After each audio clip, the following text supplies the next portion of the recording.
My name is Katie Bouman, and I am currently a postdoc with the Event Horizon Telescope. I've seen the images for a while, but being able to share it with you all today has been spectacular. This is just like kind of the beginning of being able to have another window into what black holes can tell us about our laws and physics. But already we've learned so much. So we didn't know, even though we had predicted that if you had a black hole that you would see this ring of light, we didn't know we were going to get that ring of light, and that's what we were kind of testing. We could have gotten just a blob.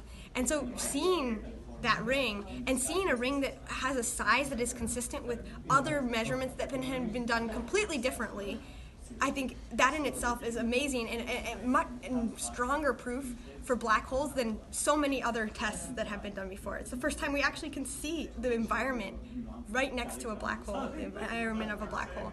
And so that in itself, I think just being able to see that ring of light, being able to see that that ring exists is huge. Probably the biggest thing that we've done.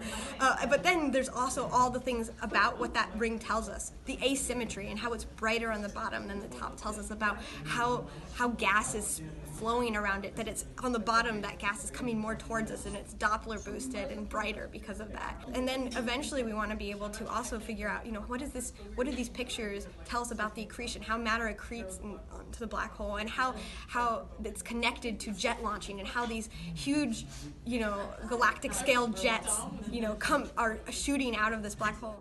So moving forward, what I'm interested in is figuring out the next step of how do we put a new telescope, where do we place a new telescope on the Earth, or how do we what orbit should we put for a telescope in space that allows us to sharpen this picture even more?